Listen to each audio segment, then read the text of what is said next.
बात करेंगे circuit analysis के बेसिक टर्म्स के बारे में।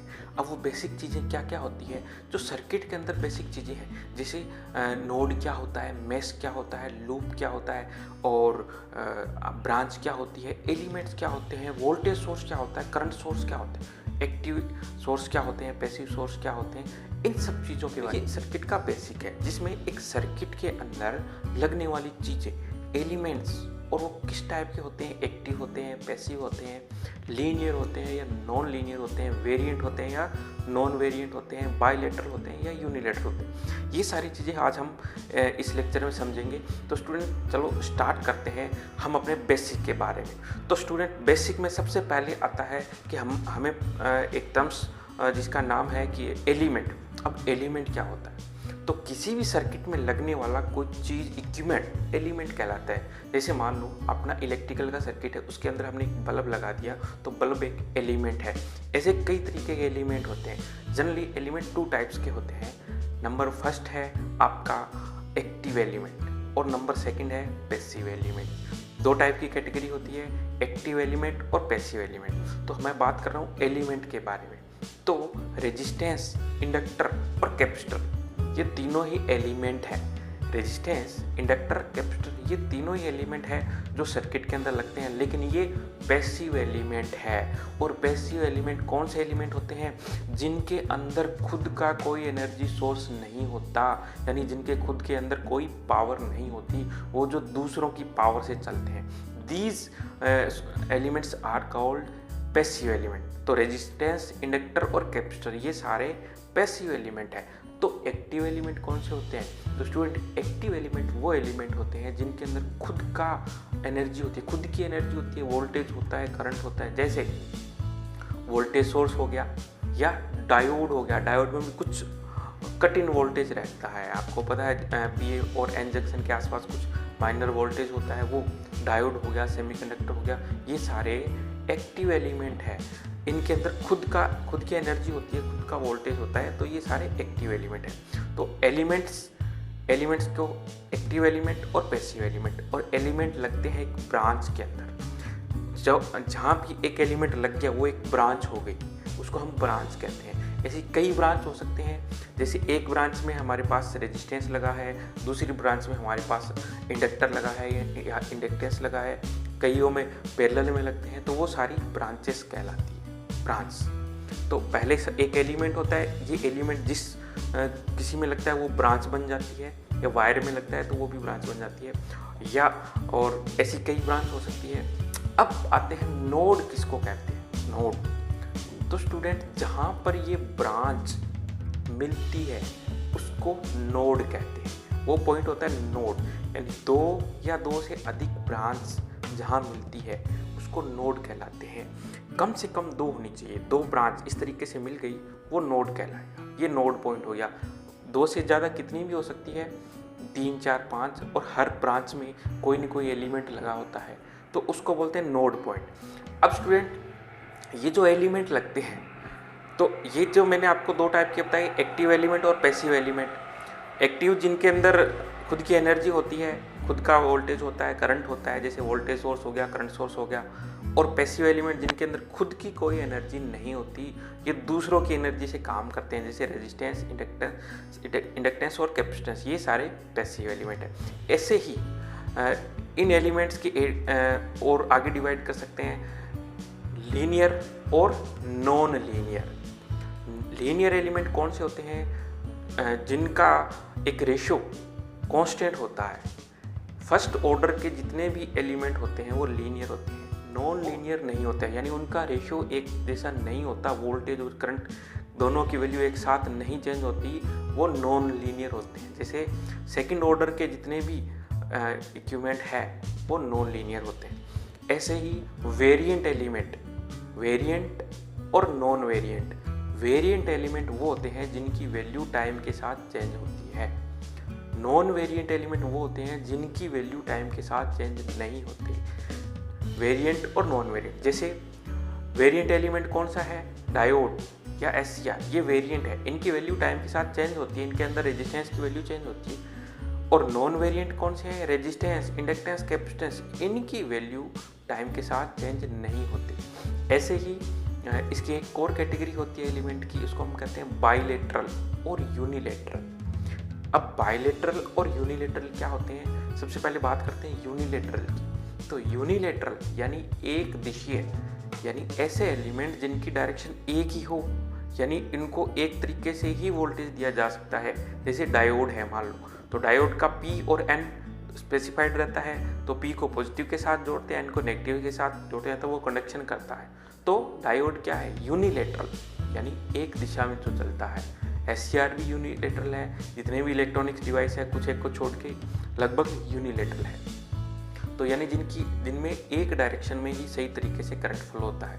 अब बाइलेटरल कौन से होते हैं, बाइलेटरल एलिमेंट वो होते हैं जिनके अंदर दोनों दिशाओं से करंट फ्लो किया जा सकता है और उसकी वैल्यू चेंज नहीं होती, वो एक जैसी रहती है। जैसे रेजिस्टेंस को आप इस तरीके से भी लगा सकते हो और इस तरीके से भी लगा सकते हो। तो ये बाइलेटरल एलिमेंट है, रेजिस्टेंस, इंडक्टर और कैपेसिटेंस, ये बाइलेटरल एलिमेंट है। तो स्टूडेंट्स आपने इस तरीके से देखा कि एक्टिव एलिमेंट्स के अंदर सबसे पहले एक्टिव है, फिर पैसिव है, फिर वेरिएंट है, नॉन वेरिएंट है, लीनियर है, नॉन लीनियर है, बाइलेटरल और यूनिलेटरल। तो कंपटीशन में कई बार क्वेश्चन पूछा जाता है कि यूनिलेटरल, इनमें से कौन सा यूनिलेटरल एलिमेंट है। ऑप्शन दे रखा होगा इंडक्टर, कैपेसिटर और डायोड और रेजिस्टेंस। तो आपका सही उत्तर होना चाहिए डायोड। डायोड क्या है, यूनिलेटरल एलिमेंट है। तो अब हम बात करते हैं स्टूडेंट, ये तो होगी एलिमेंट के बारे में। तो मैंने आपको बताया कि एलिमेंट जहाँ लगता है वो एक ब्रांच बन जाती है, और दो या दो से अधिक ब्रांच जहाँ मिलती है वो एक नोड पॉइंट कहलाता है। जंक्शन बिंदु जिसको बोलते हैं वो नोड पॉइंट होता है। जंक्शन सर्किट के अंदर वो जंक्शन पॉइंट कहलाता है, वो नोड के बाद में अगर हम बात करें कि एक लूप क्या होता है, तो लूप वो होता है कि एक क्लोज पाथ बनता है। जैसे मान लो 4 ब्रांच लगी हुई है, इस तरीके से एक ब्रांच में वोल्टेज सोर्स लगा है, एक में रेजिस्टेंस लगा हुआ है, एक में इंडक्टेंस लगा हुआ है, एक में कैपेसिटर लगा हुआ है, तो वो एक क्लोज सर्किट बनता है, उसको बोलते हैं लूप। कई बार हमने देखा होगा सर्किट के क्वेश्चनों में ABCDA दोबारा A तक लिखा होता है, तो वो एक लूप बनता है। जब ABCDA तक वापस आता है, यानी 5 लेटर उसमें लिखे जाते हैं, तभी एक लूप बनता है, उसको बोलते हैं लूप। अब बात करते हैं मेश की। मेश क्या होता है, ऐसे 2-3 लूप हो सकते हैं सर्किट में, एक लूप, दूसरा लूप, तीसरा लूप, तो ऐसे 2-3 लूप होते हैं। इसमें से मेश क्या होता है कि जो शॉर्टेस्ट क्लोजेस्ट पाथ होता है, यानी जो सबसे छोटा और शॉर्ट पाथ होता है वो मेश कहलाता है। शॉर्टेस्ट क्लोजेस्ट पाथ होता है कि उस जो सर्किट के अंदर 2-3 लूप होते हैं, उस लूप में से जो शॉर्टेस्ट पाथ होता है उसको हम मेश कहते हैं। तो स्टूडेंट इस प्रकार हमने देखा कि एक जो सर्किट होता है, उस सर्किट के अंदर हमारे पास एलिमेंट्स होते हैं और लूप भी होते हैं, मेश होता है, नोड होता है। अब उस सर्किट के अंदर एनर्जी देने के लिए एनर्जी सोर्स होते हैं, तो वो एनर्जी सोर्स वोल्टेज सोर्स हो सकता है या करंट सोर्स हो सकता है।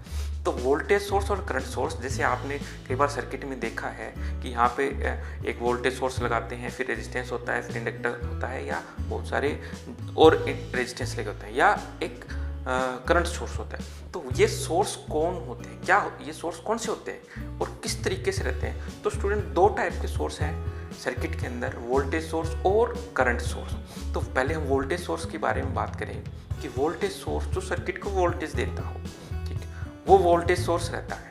अब वोल्टेज सोर्स के अंदर हमारे पास एक क्वेश्चन आता है कंपटीशन के अंदर कि वोल्टेज सोर्स का इंटरनल रेजिस्टेंस कितना होता है, यानी आइडियल वोल्टेज सोर्स का इंटरनल रेजिस्टेंस को कितना होता है। तो स्टूडेंट आइडियल जो वोल्टेज सोर्स है उसका इंटरनल रेजिस्टेंस 0 होना चाहिए, और वो रेजिस्टेंस उसके साथ वोल्टेज के साथ सीरीज में लगा रहता है, कि जो वोल्टेज सोर्स होता है उसके साथ में सीरीज में दिखाते हैं। तो आइडियल वोल्टेज सोर्स का रेजिस्टेंस 0 होना चाहिए। प्रैक्टिकल में 0 नहीं होता है, कुछ थोड़ा वैल्यू रहती है लेकिन कम रहती है, लेकिन रहती ज़रूर है। ऐसे ही अगर करंट सोर्स की बात करें तो करंट सोर्स सर्किट को करंट प्रोवाइड करता है, और करंट सोर्स के साथ भी एक रेजिस्टेंस रहता है। तो क्वेश्चन ये पूछा जाता है कि आइडियल जो करंट सोर्स है उसका रेजिस्टेंस कितना होना चाहिए। तो आइडियल जो करंट सोर्स है उसके साथ उसका रेजिस्टेंस पैरेलल में लगा रहता है, और पैरेलल में लगा रहता है, और इसका रेजिस्टेंस इनफिनाइट होना चाहिए, यानी अनंत होना चाहिए। इट शुड बी इन्फिनाइट, अनंत होना चाहिए। पर प्रैक्टिकल में अनंत नहीं होता, वो बहुत ज़्यादा होता है। तो स्टूडेंट इस प्रकार से ये दो प्रकार के सोर्स हैं, वोल्टेज सोर्स और करंट सोर्स। इनके बारे में क्वेश्चन पूछा जाता है। हाँ, एक यहाँ पे कई स्टूडेंट्स को कन्फ्यूजन रहता है कि वोल्टेज सोर्स और करंट सोर्स। वोल्टेज सोर्स जो वोल्टेज देता है सर्किट को, करंट सोर्स करंट देता है। और वोल्टमीटर और अमीटर, अब वोल्टमीटर और अमीटर, वोल्टमीटर क्या करता है, वोल्टेज मेजर करता है, अमीटर क्या करता है, करंट मेजर करता है। तो कन्फ्यूजन में रहता है, जैसे मैंने बताया कि वोल्टेज सोर्स का इंटरनल रेजिस्टेंस 0 होना चाहिए और करंट सोर्स का इंटरनल रेजिस्टेंस अनंत होना चाहिए। अब ऐसे अगर वोल्टमीटर का पूछ ले कि वोल्टमीटर का इंटरनल रेजिस्टेंस कितना होना चाहिए, तो वोल्टमीटर यानी वोल्टमीटर का इंटरनल रेजिस्टेंस अनंत होना चाहिए और करंट जो हमारा अमीटर है उसका इंटरनल रेजिस्टेंस लो होना चाहिए, 0 होना चाहिए। तो ये कन्फ्यूजन आपको दूर करनी है कि वो वोल्टेज सोर्स और करंट सोर्स है और यहाँ पे वोल्टमीटर और करंट अमीटर है। तो इनके बारे में आपको थोड़ा सा मैंने आपको बता दिया है, थोड़ा सा आप इस पे और ध्यान रखना, क्योंकि कंपटीशन में क्वेश्चन आता है कि वोल्टमीटर का इंटरनल रेजिस्टेंस होना चाहिए, तो स्टूडेंट वोल्टेज सोर्स समझ के उसका इंटरनल रेजिस्टेंस 0 मत कर देना। वोल्टमीटर का internal resistance should be high और अनंत होना चाहिए आइडियल का। तो I think you have understand the basic terms of circuit की सभी चीज़ें आप समझ चुके हो। जैसे मैं एक बार रिपीट कर देता हूँ कि हमारे पास सबसे पहले मैंने आपको बताया एलिमेंट क्या थे, फिर मैंने आपको बताया ब्रांच क्या होती है, नोड क्या होता है, मेश क्या होता है, लूप क्या होता है, फिर सर्किट के अंदर जो एलिमेंट्स लगते हैं वो कितने टाइप के हैं, कैसे हैं, एक्टिव है, पैसिव है, लीनियर है, नॉन लीनियर है, यूनिलेटरल है, बाइलेटरल है। तो स्टूडेंट मुझे लगता है आप लोग समझ चुके हो। अब इसी में नेक्स्ट टॉपिक में मैं आपको बताऊंगा कि ये जो RLC है इनका फंडा क्या है, ये क्या काम करते हैं, और KCL, KVL और करंट डिवीजन लॉ और वोल्टेज डिवीजन लॉ क्या है, ये मैं नेक्स्ट लेक्चर में बताऊंगा। तो आप मेरे साथ बने रहिए, कंटिन्यू वीडियो देखिए और अपने नॉलेज को बढ़ाइए।